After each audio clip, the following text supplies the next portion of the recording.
The horse staggered up the last rise, breath smoking in the amber chill of dusk. Mara Callahan dismounted slowly, her fingers stiff from the ride, her shawl pulled tight against the whispering wind. She walked the last few steps on foot, boots, crunching frostbitten leaves, until she stood before the wooden cross hammered into the earth. The name was weather-worn now, but she didn't need to read it. Emmett Callahan, husband, protector, a man who had bled into the soil defending people, who had barely known his name. And now he lay beneath it alone. The grave sat on the edge of a homestead that once carried warmth in its bones. Now it crouched in silence like something forgotten. She knelt beside the cross, one hand brushing the brittle grass. Her breath hitched. No sob came, just a silence so heavy it pushed down on her shoulders like snowfall. She pressed her forehead to the wood. "I came back," she whispered. From the house, Jedediah Callahan watched her through a warped window pane, his face shadowed, unreadable. He hadn't ridden out to greet her. Hadn't written back when she'd sent word she was coming. Her arrival, it seemed, was a burden he hadn't asked for. When she stepped onto the porch, he met her there.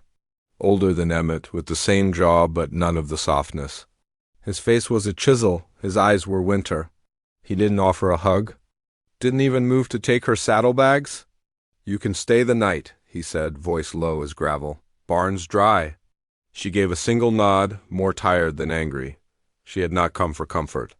The barn smelled of dust and horses and old hay. She found a quiet corner, wrapped herself in her shawl, and laid Emmett's rifle across her lap like a sleeping child. The wind rattled the boards above her head. Somewhere distant, coyotes sang their bone-thin chorus. Back inside the house, behind the splintered doorframe, a small figure watched. Nico, maybe 10, maybe older, it was hard to tell under the layers of silence he wore like armor.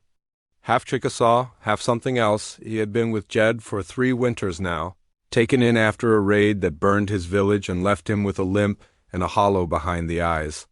He watched Mara without blinking, as if afraid she might vanish. If he did, she didn't speak to him that night, nor he to her. The silence between them wasn't cruel, it was careful, like walking on thin ice. In the morning, frost dusted the fence rails. Mara rose early and crossed the fields in stiff, aching steps. She carried a tin of coffee beans and kindled a small fire behind the barn. As it brewed, she stared out at the fields. Once she had walked them hand in hand with Emmett, their dreams unfolding row by row. The house stood like a monument to absence. The rocking chair on the porch swayed slightly in the wind, though no one had touched it. Inside, the kitchen table was still set for 2, though neither chair had seen warmth in some time. Mara stepped in, uninvited, drawn more by memory than permission. Jed stood at the hearth, back rigid. "Told you the barn was dry." She didn't answer. Instead, she looked past him at the fire. It cast flickering shadows on the wall, shadows that reminded her of the ones that took Emmett. Her fingers curled slightly. She set down the coffee tin on the table. "The beans are still good," she said. He didn't turn. "I ain't in need of saving." "Wasn't offering it," she replied. Later she visited the grave again, this time with a bundle of dry sage. She lit it slowly, watching the smoke curl skyward. Nico followed at a distance, not close enough to speak, but not hiding either.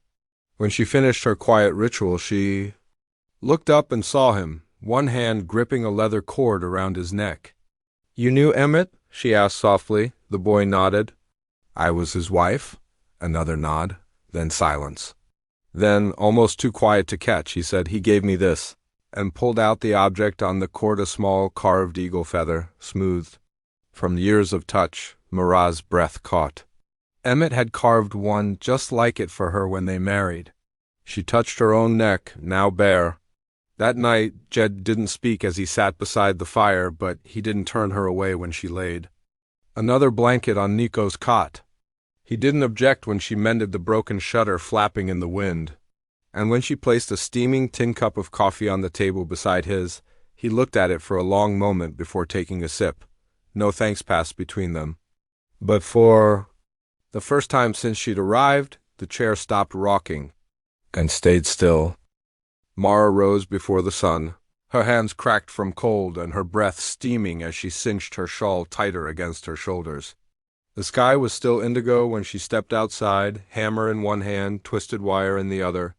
The fence line had sagged under months of neglect, boards rotting, posts leaning like drunks in a storm. She worked slowly, methodically, the way her father once taught her. There was comfort in the rhythm. Strike, tighten, loop, breathe. Jed didn't offer help. From the porch he watched her with the distant gaze of someone guarding a wound, too. Deep for words. When she caught him looking, he'd turn back into the house, where the air was thick with silence and wood smoke. She cooked anyway, stew that stuck to the ribs, biscuits like her mother used to make. She left them on the stove. Warm and waiting, no thanks came. Not from Jed, not from Nico either, but the boy lingered closer now. He sat on the stoop in the morning, watching her work with a twig between his teeth, or shuffled behind her at a safe distance when she walked the field. One morning, she took the long path to Emmett's grave, Nico trailing her like a shadow. The frost had eased, and dew clung to the sagebrush. Mara knelt and pulled the braid from her hair, the one she had worn since Emmett died, and laid it on the grave like a relic. Then she sang, soft and low, in Chickasaw, letting the song drift into the wind. Nico stopped moving. When she finished, she turned and found him standing just behind her. "My mama?" "Used to sing like that," he said in thick, halting syllables. Mara didn't reach for him. She only nodded. "So did mine." He came closer, eyes dark and searching. "That your hair?" "It was," she said gently. "It still means something." From then on the boy followed more freely. He brought her stones he thought looked like animals. He helped her carry water without being asked. He began speaking more, mixing Chickasaw and English like a language of his own. At night he sat by the hearth as she mended his torn shirts, watching her hands, silent but open. But inside the cabin, ghosts still walked, one day searching. For a needle, Mara opened a cedar chest and found her wedding dress folded, yellowed with time, and stiff at the seams. She ran her fingers along the stitching. Beneath it, Emmett's hunting knife lay nestled in cloth, dulled but untouched. In the far corner of the room, Yet's eyes flicked to her. "Don't dig up what's buried," he said, voice rough as bark. "I didn't come here to steal memories," she replied. He didn't answer. Just turned away and slammed the bedroom door behind him. The sound shook dust from the rafters. Later she found Emmett's old tools stacked beneath a blanket. His favorite chisel still stained, the axe with the hickory handle she'd carved. Their initials into one winter. She held it for a long moment until Yet's shadow crossed the doorway. I said, "Don't touch his things." She straightened, the axe still in her hand. "He was my husband." Yet's jaw worked, but he said, "Nothing." His silence wasn't just cold now, it was trembling. And behind that tremble was something worse than resentment. Shame. That night, sleep brought fire. Mara's dreams were red and black raiders on horseback, torches blazing, Emmett shouting. Her name, she remembered the feel of his blood, warm and slick on her palms. But more than that, she remembered the figure in the smoke tall. Broad-shouldered turn and run. She woke in a sweat, clutching her shawl like armor. The rocking chair creaked faintly beside her, though no one sat in it. The next morning, the rifle on the mantel was still loaded, as it always had been. The fire still burned. The wedding dress remained folded. And somewhere outside, the wind stirred her braid on Emmett's grave like it was trying to speak. The sky turned the color of bruised iron by late afternoon, and the wind sharpened into something mean. Mara could feel it in her joints, in the way the horses grew restless in the barn, in how the birds disappeared without sound. Snow had begun to fall in fine, needle-like flakes, carried sideways by gusts that rattled every loose shingle and shutter on the old cabin. By nightfall, the land was gone, swallowed, white-piled at the windows, and the storm howled like a wolf with something to prove. Inside, the hearth strained against the cold, logs popping under pressure, but it was the only warmth they had left. Jed collapsed near midnight. One moment he was standing at the stove trying to light another fire, the next he staggered sideways. "And hit the floor hard," Nico screamed. Mara rushed forward and turned him over. His skin was burning, face pale, lips cracked. Fever, deep and sudden. She and Nico dragged him to the bed, his body heavy as wet rope. She boiled water, made broth from the last root vegetables, dabbed his brow with cloths soaked in snowmalt. He fought her touch at first, groaning, flinching like a wounded animal. But then the fever took over and loosened something inside him. "Should have been me," he mumbled, voice thick. He turned back. Emmett turned back. Said he wouldn't leave me. His eyes rolled beneath his lids. I ran, left him to bleed. Mara froze, cloth in her hand, breath caught somewhere between anger and mercy. She had suspected it, felt it in the way Jed never met her eyes. When she spoke Emmett's name, but hearing it hollowed her out. "He never blamed you," she whispered, though she wasn't sure if it was true. Jed didn't answer. He fell into a deeper sleep, body twitching under the quilt. The storm screamed louder.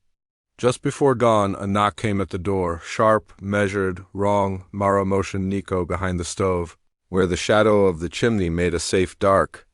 She stepped to the door slowly, Emmett's rifle hidden behind her leg. When she opened it a crack, the cold punched through like a fist.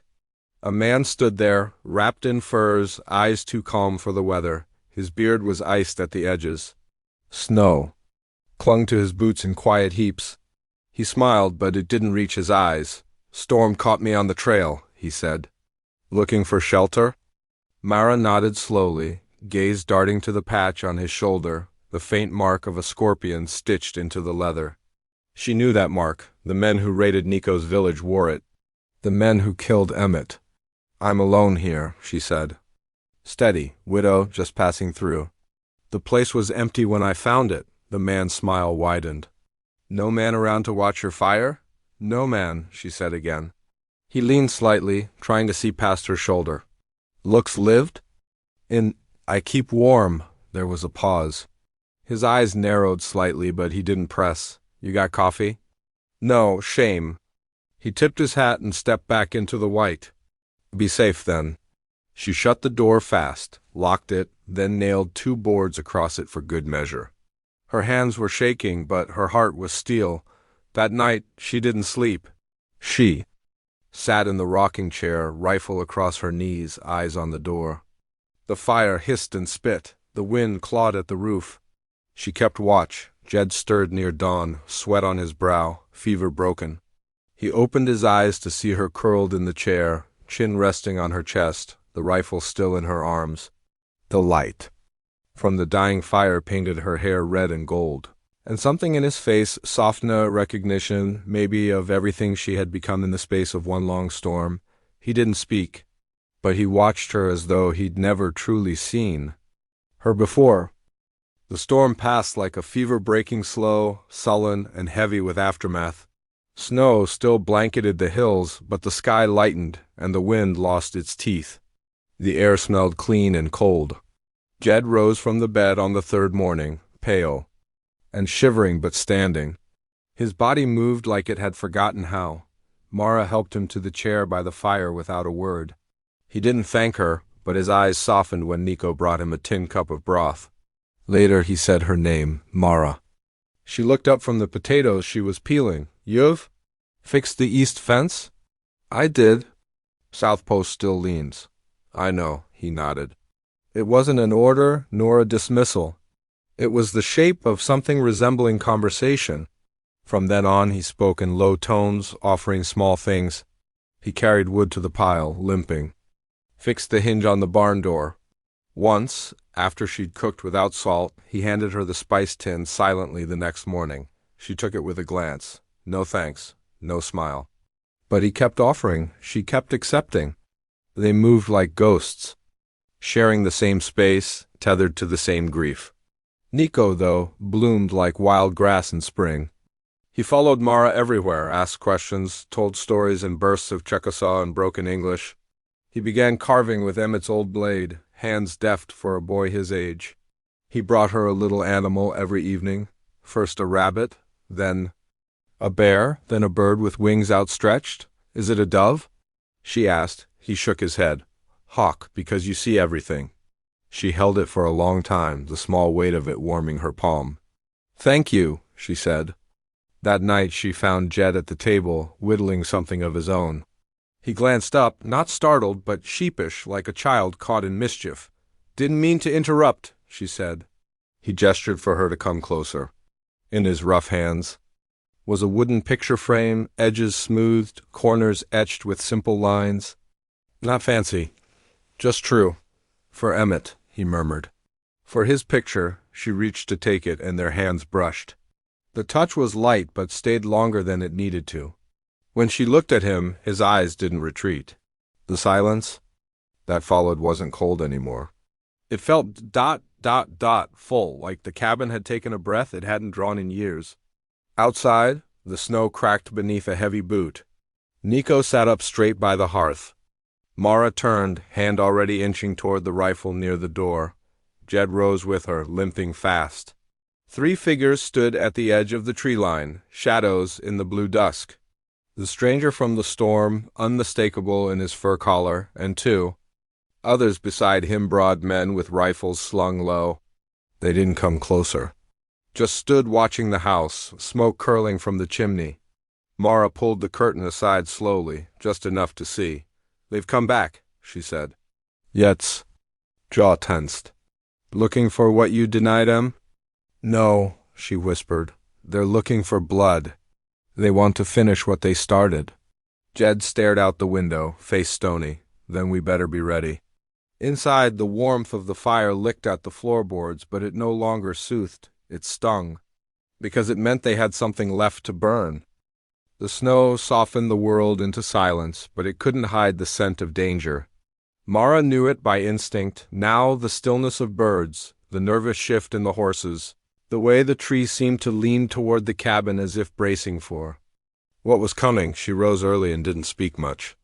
Instead, she taught Nico how to crawl beneath the floorboards and which beam not to touch. She showed him how to stay quiet, how to hold his breath without fear. When he asked what was happening, she only kissed his hair and said, "Nothing you haven't survived before." In the afternoon, she packed snow into buckets, poured water into them, then set metal spikes upright inside. By nightfall, the buckets were frozen, solid makeshift traps she buried in the drifts outside the barn. She strung wire across the path, high enough to catch a boot, low enough to go unseen. Jed watched her from the porch, the rifle leaning against his side. "You don't have to do this," he said. "I do." He shook his head. "Let me stand with you." "No," her voice didn't waver. "You already paid for your sins. I'll pay for mine." "I ran," he said, almost pleading, "and I stayed and I bled. And I buried him." Silence stretched between them, heavy and unmovable. Then she turned away, walked into the cabin, and emerged minutes later wearing Emmett's coat. The sleeves were too long, the shoulders too broad. She belted it tight. On her back was the rifle. In her hands were the eyes of someone who had decided not to die today. The sun dipped low. Firelight flickered through the cracks in the shutters. She crouched behind the woodpile, breath steaming, heart steady. They came just after, dark 3 silhouettes against the snow. One stepped directly onto a buried spike and screamed, folding into himself. The others rushed the house. Glass shattered, wood splintered. Nico shrieked from beneath the floorboards. Jed yelled and fired once before going down hard, a bullet in his shoulder. Mara moved. She rose like smoke and fired without hesitation. 1 man fell. Another ducked behind the chimney, returning fire. The air filled with dust and cinders and the thunder of close combat. Her ears rang. Her arms held firm. Jed tried to stand, blood soaking his shirt, but Mara pushed him back down with a glance. Her focus never wavered. She fired again, missed, fired again. The second man fell hard. The third ran, into the woods, into the white. His boots kicked up snow like ash. He didn't look back. Mara didn't shout. She didn't call for help. She followed. Rifle strapped, knife in her belt, her coat flapping behind her like a ghost come for reckoning. The trees closed around her. The snow swallowed her footsteps. She tracked him by the broken branches, by the drops of blood he left behind. The wind howled above, but inside her there was only stillness. He thought he had escaped. He turned. to breathe, to rest, and there she was, standing in the dark. Coat stiff with frost, eyes lit by something beyond rage. "You remember me?" she asked. He raised his weapon. She didn't flinch. She didn't miss. When the smoke finally settled, the forest went quiet again. No more footsteps, no more voices, just the soft whisper of falling snow as it buried the trail behind her. She turned and walked back the way she came, toward the wounded, toward the firelight, toward what little life was still hers to protect. Dawn came slow and silver, brushing the world in silence again. The snow had crusted in the night, glittering like something holy. Mara walked through it with Emmett's rifle across her back and blood crusted along her sleeve, her shawl torn, where a branch had snagged it during the long walk home. Her face was calm. Not cold, just finished. Jed stood on the porch with one arm bound in a sling, his shoulders rigid beneath the weight of waiting. His eyes caught hers and he didn't look away. Not this time. He saw something in her he hadn't before, or maybe he'd always known it was there but hadn't been man enough to admit it. The strength she carried wasn't made of fury or steel. It was made of grief that refused to rot, of love that didn't beg to be returned. It was made of firelight and silence and choices no one else could carry. Nico ran from the cabin, barefoot in the snow, arms open. She caught him and held him tight. He buried his face in her coat. She didn't speak. She didn't need to. Later, they burned what was left of the raiders' gear guns. Coats, the bloody patch with the scorpion emblem. The fire ate it all. The flames snapped and cracked, throwing light over Mara's face as she stood there, still as stone. Then, without warning, the tears came, not loud, not angry. Just water from a well that had been capped too long. She wept for Emmett, for the man who stayed, for the man who didn't run. She wept for the girl she had been, the one who braided her hair and believed love would protect her, the one who buried her husband with dirt-stained hands and silence in her chest. She wept for the woman she had become, the one who hunted in the dark. Jed stood behind her, the firelight catching the lines around his mouth, the shadow beneath his eyes. "I ain't worth forgiveness," he said. Mara didn't turn. "It don't matter what you're worth," she said, "only what you're willing to carry." He nodded, like that truth had been waiting in his bones for years, weeks past. Snow melted slow from the hills. The fences were mended. The rocking chair no longer creaked alone. The wounds on Yet's shoulder scabbed over, and Nico's laughter started to sound like it belonged. They saddled 3 horses and rode into town together. Jed to sign papers, Nico to be registered proper, Mara to bear witness to it all. Townfolk stared, as they always did, at her rifle, at the boy beside her, at the man who used to be a ghost. But none of them spoke. On the way back they passed Emmett's grave. Mara stopped her horse. She dismounted slowly, pulled the small hawk carving from her satchel, and knelt beside the stone. She laid it gently atop the earth. "You still see everything," she whispered. Then she stood, straightened her coat, and mounted again. The ride home was long, but it didn't feel heavy. There were 3 shadows now where once there had been none. And for the first time since the world split open, Mara didn't ride into the wind to escape it. She rode because she belonged to it.